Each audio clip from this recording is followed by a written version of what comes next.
আসসালামু আলাইকুম। প্রিয় শিক্ষার্থীরা, মহান আল্লাহ পাকের ইচ্ছায় তোমরা সকলে বাসায় ভালো আছো।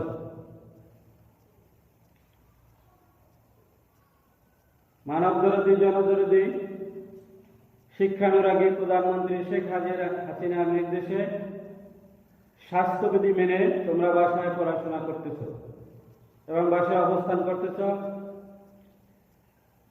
এই ডিজিটাল যুগে তোমরা যাতে বাসায় পড়াশোনা করতে পারো, সেজন্য আমি মোহাম্মদ জাকির হোসেন, সহকারী শিক্ষক, চাটাতিপাড়া শেখ কামেল আদর্শ উচ্চ বিদ্যালয়, তোমাদের জন্য একটি অনলাইন ক্লাস নিয়ে উপস্থিত হয়েছি। যে নবম ও দশম শ্রেণীর ইসলাম ও নৈতিক শিক্ষা প্রথম অধ্যায় দ্বিতীয় পাঠ ঈমান এর বিষয় নিয়ে। তাহলে তোমরা আজকে পাঠটা মনোযোগ সহকারে বাসায় শুনবে এবং কোথাও যদি তোমাদের বুঝতে কোনো সমস্যা হয় তাহলে নিশ্চয়ই আমার মোবাইল নম্বরে মিস কল দিলে আমি তোমাদের পাঠকে বুঝিয়ে দেওয়ার চেষ্টা করব। তাহলে আজকে পাঠে। আজকে পাঠ হচ্ছে ঈমান। ঈমান শব্দের অর্থ বিশ্বাস করা, আস্থা স্থাপন করা, স্বীকৃতি দেওয়া, নির্ভর করা, মেনে নেওয়া। এটা আমরা খাতা কলমে লিখে নিই।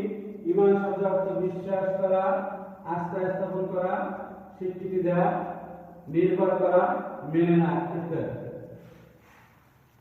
এরপর হচ্ছে ঈমান কাকে বলে। ইসলামী পরিভাষায় শরীয়তের যাবতীয় বিধিবিধান অন্তরে বিশ্বাস করা, মুখে স্বীকার করা, তদ অনুযায়ী আমল করাকে ঈমান বলে। তাহলে আমরা ইসলামী পরিভাষা পাইলাম তিনটি জিনিস: অন্তরে বিশ্বাস, মুখে স্বীকার, তদ অনুযায়ী আমল। অন্তরে বিশ্বাস, মুখে স্বীকার, তদ অনুযায়ী আমল করাকে আমরা ঈমানের পরিভাষা বুঝলাম। তাহলে এবার আসি আমরা ঈমানের তিনটি দিক রয়েছে। কয়টি দিক রয়েছে? তিনটি দিক। তোমরা একটু খাতা কলমে লিখবা, যদি মুখস্থ করতে না পারো অথবা না বোঝো তাহলে লিখে রাখবা ঈমানের তিনটি দিক। একটা হচ্ছে অন্তরে বিশ্বাস। অন্তরে বিশ্বাস, অন্তরে বিশ্বাস করা। দুই নম্বর হচ্ছে মুখে স্বীকার করা। মুখে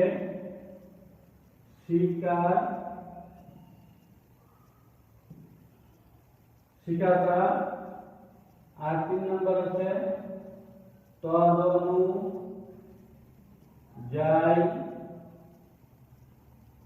আমল করা। শুধু অন্তরে বিশ্বাস করলে হবে না, শুধু মুখে স্বীকার করলে হবে না, তদ অনুযায়ী আমলও করতে হবে। অর্থাৎ তিনটার সমন্বয় না হলে সে পরিপূর্ণ ঈমানদার না। ঈমানদার হওয়া মানে সে শরীয়তের যাবতীয় বিধান অন্তরে বিশ্বাস করতে হবে, মুখে স্বীকার করতে হবে, সেই অনুযায়ী যত কাজ আছে, যত আমল আছে, সে আমলগুলো করতে হবে। তার সমন্বয়, তিনটি সমন্বয় হচ্ছে ঈমান। তাহলে আমরা পাইলাম ঈমানের তিনটি দিক। এবার আসি, এই যে ঈমান, যদি প্রকৃত একটি মানুষ যখন মুসলমান হয় তখন সে ঈমান আনবে। ঈমান কি? কলমা পড়বে, লা ইলাহা ইল্লাল্লাহু মুহাম্মাদুর রাসূলুল্লাহ সাল্লাল্লাহু আলাইহি ওয়াসাল্লাম। এটা শুধু মুখে বলবে, অন্তরে বিশ্বাস করবে এবং এই মুহাম্মদ সাল্লাল্লাহু আলাইহি ওয়াসাল্লাম আল্লাহর প্রেরিত একজন রাসূল হিসাবে যে সমস্ত বিধি বিধান নিয়ে আসে সেগুলো বাস্তবায়ন করে। এর সমন্বয় হচ্ছে ঈমান। তাহলে ঈমান আর ইসলামের মধ্যে সম্পর্ক আছে নাকি? ঈমান আর ইসলামের মধ্যে সম্পর্ক গাছের মূল ও শাখা প্রশাখা। ঈমান হচ্ছে গাছের মূল, আর ইসলাম হচ্ছে, ঈমান হচ্ছে গাছের মূল, আর ইসলামের যাবতীয় শাখা প্রশাখা সবগুলো পালন করার নাম হচ্ছে ঈমান। কেউ ঈমান আনলো, কলমা পড়লো, কিন্তু সে নামাজ পড়লো না, নামাজকে অস্বীকার করলো, রোজা রাখলো না, রোজাকে অস্বীকার করলো, সে প্রকৃত ঈমানদার না, সে প্রকৃত মুসলমান না। তাহলে আমরা জানলাম যে ঈমান যিনি গ্রহণ করবেন তিনি তদ অনুযায়ী অন্তরে বিশ্বাস করেন, তদ অনুযায়ী আমল করবেন। এবার আসি ঈমানের মৌলিক কিছু বিষয় নিয়ে। ইসলামের কতগুলো মৌলিক বিষয় রয়েছে যা কোরআন হাদিস দ্বারা অকট্টভাবে প্রমাণিত। ঈমানের কতগুলো মৌলিক বিষয় রয়েছে যা কোরআন হাদিস দ্বারা অকট্টভাবে প্রমাণিত। তাহলে ঈমানের মৌলিক বিষয় আমরা কোরআন হাদিস থেকে পাই 7টি। সেটা হচ্ছে, 1 নম্বরে হচ্ছে আল্লাহর প্রতি বিশ্বাস স্থাপন করা। কি? আল্লাহর প্রতি বিশ্বাস স্থাপন করা। আল্লাহ এক, অদ্বিতীয়, তিনি কারো মুখাপেক্ষী নন, তিনি স্বয়ং সম্পূর্ণ, তিনি কাউকে জন্ম দেন নেই, তিনি কারো কাছ থেকে জন্মগ্রহণ করেন। এটার উপরে আমাদের মুখে বলা না, শুধু অন্তরে বিশ্বাস করতে হবে যে আল্লাহ, সে অনুযায়ী আমল করতে হবে। 2 নম্বর হচ্ছে ফেরেশতাদের প্রতি বিশ্বাস স্থাপন করা। 2 নম্বর হচ্ছে কি? ফেরেশতাদের প্রতি বিশ্বাস স্থাপন করা। ফেরেশতা আল্লাহ পাকের অসংখ্য ফেরেশতা আল্লাহ পাক তৈরি সৃষ্টি করেছেন। তারা নূরের তৈরি, তারা পুরুষ নন, স্ত্রী নন, তারা কিছু খান না, তারা শুধু শরীয়তের বিধিবিধান না মানে না। আল্লাহ যা হুকুম বলছেন সে শুধু তাই করবে। তারা মানুষ নন যে তারা শরীয়তের বিধান মানবে, তারা শুধু আল্লাহর হুকুম মানে। তারা, তাদের জৈবিক কোনো চাহিদা নাই, তাদের খাদ্যের কোনো চাহিদা নাই।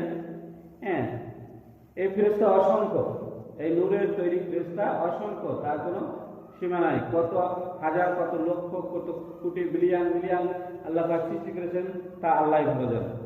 তাহলে 2 নম্বর মৌলিক বিষয় হচ্ছে আমরা ফেরেশতাদের প্রতি বিশ্বাস স্থাপন করব। 3 নম্বর হচ্ছে আসমানি কিতাবসমূহের প্রতি বিশ্বাস স্থাপন করা। আসমানি কিতাবসমূহের প্রতি বিশ্বাস স্থাপন করা। আসমানি কিতাব আল্লাহর পক্ষ থেকে যতগুলো আসমানি কিতাব আছে তার প্রতি বিশ্বাস স্থাপন করতে হবে। বুঝা গেছে? আমরা জানি 104 খানা আসমানি কিতাব, তার মধ্যে প্রসিদ্ধ কয়খানা? 4 খানা। 100 খানা ছোট আছে। এই কিতাব 2 ভাগে বিভক্ত, একটা হচ্ছে সহিফা আর একটা হচ্ছে কুরআন কিতাব। এই কিতাব বড় যে 4 খানা কিতাব 4 জন রাসূলের প্রতি নাযিল হয়েছে, আর বাকিগুলা নবীদের প্রতি নাযিল হয়েছে। আমরা জানি 4 জন রাসূলের প্রতি 4 খানা, আর 4 জন নবীর প্রতি বাকি 100 খানা কিতাব নাযিল হয়েছে। বুঝা গেছে? তাহলে এই আসমানি কিতাবসমূহের প্রতি কোনটার প্রতি অস্বীকার করা যাবে না। তবে কোরআনের প্রতি আমাদের বিধিবিধানগুলো মানতে হবে। অন্য কিতাবের হুকুম আহকাম আমাদের মানার দরকার হবে না, তবে বিশ্বাস স্থাপন করতে হবে যে এগুলো আসমানি, আল্লাহর পক্ষ থেকে আসমানি কিতাব। তাহলে বললাম যে আসমানি কিতাব 3 নম্বর আসমানি কিতাব। 4 নম্বরে নবী রাসূলের প্রতি বিশ্বাস স্থাপন করা। নবী রাসূলের প্রতি বিশ্বাস স্থাপন করা। নবী রাসূলগণের প্রতি, নবী রাসূলের সংখ্যা হলো 1,24,000 অথবা 2,24,000 নবী রাসূল। এই 1 লক্ষ অথবা 2,24,000 নবী রাসূলের প্রতি আমাদের বিশ্বাস করতে হবে যে এরা আল্লাহর প্রেরিত নবী রাসূল। নবী রাসূলরা নিষ্পাপ, তারা মাসুম, তাদের কোনো গুনাহ নাই। হ্যাঁ, যদিও তারা কোনো ভুল ত্রুটি মনের অজান্তে করে থাকে তা আল্লাহ তাদের মাফ করেছেন। তাই নবী রাসূলগণের প্রতি আমাদের বিশ্বাস স্থাপন করতে হবে। 5 নম্বর আখিরাতের প্রতি বিশ্বাস স্থাপন করা। মৃত্যুর পর পুনরুত্থান, আখিরাতের প্রতি বিশ্বাস স্থাপন করা। আখিরাত কি? আখিরাত হলো পরকাল। আখিরাতের জীবন চিরস্থায়ী। জীবন তো 2 প্রকার, ইহকালীন, পরকালীন। যে ইহকালীন জীবনটা কোনো নির্দিষ্ট নাই, পরকালীন জীবনটাও কোনো নির্দিষ্ট নাই। ইহকালীন কতদিন বাঁচবো তাও আমাদের ঠিক নাই। হয় কেউ 40 দিন, কেউ 50 দিন, এই জীবনে আমরা জীবন্ত থাকি। আর পরকালে অনন্তকাল, এখানে কোনো মৃত্যু নাই। ইহকালে মৃত্যু আছে, পরকালে কোনো মৃত্যু নাই। বুঝা গেছে? তাহলে আখিরাত, এই আখিরাতের প্রতি আমাদের বিশ্বাস করতে, মৃত্যুর পরের জীবন কি আমরা আখিরাত বলি। এদের প্রতি বিশ্বাস স্থাপন করতে হবে। পরের নম্বর তাকদীর, তাকদীরের প্রতি বিশ্বাস স্থাপন করা। তাকদীর অর্থ ভাগ্য নির্ধারণ করা। তাকদীর কি? ভাগ্য নির্ধারণ করা, যে আমরা আসলে সব কাজ করি ইনশাআল্লাহ শব্দটা না বললে হয় না। আল্লাহ যদি আমাদের কাছ দ্বারা না করান কোনো কাজ, আমরা চেষ্টা শত করলেও হবে না। আমরা চেষ্টা করতে পারি, চেষ্টা প্রচেষ্টা করার ক্ষমতা আমাদের আছে, কিন্তু এগুলা যে আমরা করতে পারবো তার কোনো নিশ্চয়তা নেই। তাই আমাদের তাকদীরের প্রতি বিশ্বাস স্থাপন করতে হবে, যে আমাদের তাকদীরে যা আছে, যা করতে আমাদের আল্লাহ শক্তি দেয়, সামর্থ্য দেয়, তা আমরা করব।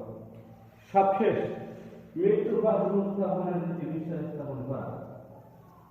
মৃত্যুর পর যে আমাদের আবার পুনরুত্থান হইতে হবে, মৃত্যুর সাথে সাথে মানুষের জীবন শেষ হয়ে যায় না, বরং মানব জীবন দুই ভাগে বিভক্ত, ইহকাল ও পরকাল। ইহকাল হলো দুনিয়ার জীবন, আর পরকাল হলো মৃত্যুর পরবর্তী জীবন। আল্লাহ তাআলা মানুষকে মৃত্যুর পর আবার জীবিত করবেন। মৃত্যুর পর কি? আবার জীবিত করবেন, আবার বিচার করবেন, আবার জাহান্নাম ও জান্নাত আছে। এটার প্রতি বিশ্বাস স্থাপন আমাদের করতে হবে। যদি কেউ মৃত্যুকে, হাদিসে আছে আল্লাহ রাসূল বলছেন যে দৈনিক তোমরা 70 বার মৃত্যুকে স্মরণ করো। কারণ কি?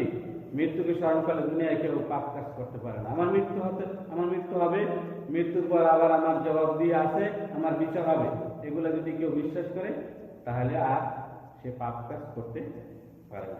তাহলে আমরা আজকে জানলাম যে ঈমান কি, ঈমান কাকে বলে, ঈমানের কয়টি দিক আছে, ঈমানের মৌলিক বিষয়সমূহ সম্পর্কে আমাদের ঈমানের 7টি মৌলিক বিষয়সমূহ প্রতি আমাদের ধারণা হলো।